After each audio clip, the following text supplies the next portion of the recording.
দেশে উন্নয়নমূলক অনেক কাজ বন্ধ, তাই লোহা ও স্টিলের ব্যবসায় পড়েছে নেতিবাচক প্রভাব। চাহিদা কমায় কাঁচামালের উৎপাদন ও বিক্রিও কমেছে, আর এতে বিপাকে পড়েছেন পুরান ঢাকার পোস্তাগোলা জুরাইনে এই শিল্পের সাথে জড়িতরা।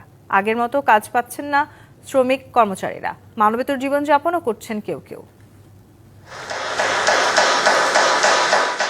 শিল্পাঞ্চল হিসেবে পরিচিত পুরান ঢাকার পোস্তাগোলা জুরাইন।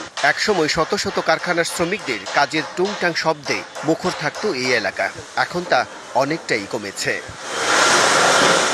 লোহার পাত থেকে তৈরি হচ্ছে ম্যাট, কালার শিট, চ্যানেল ও অ্যাঙ্গেল সহ বিভিন্ন জিনিস।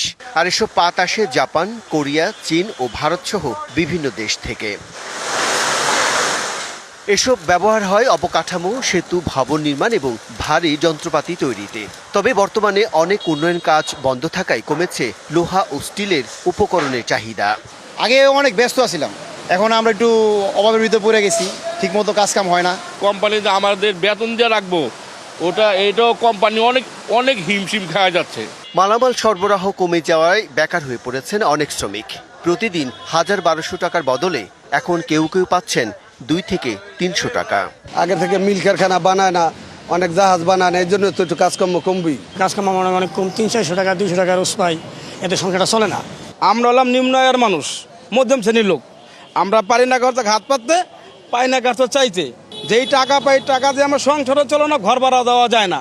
লোহা ও স্টিল উৎপাদনকারী এবং সরবরাহকারীদের ব্যবসায় নেতিবাচক প্রভাব পড়ায় এই শিল্পের সাথে জড়িতরাও পড়েছেন বিপাকে। সরকারি কামকাজ বন্ধ, টেন্ডার বন্ধ, সকল কিছুই বন্ধ। বন্ধ থাকার কারণে এখন লোহার প্রভাবটা একটু কম, ক্রেতারা আসতেছে না, আর দ্বিতীয়ত ক্রেতারা মাল কিনতেছে না।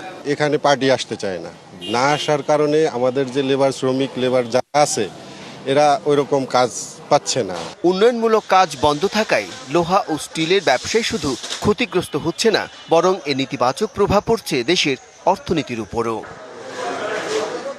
Bijan Kumar Das, DBC news, Dhaka.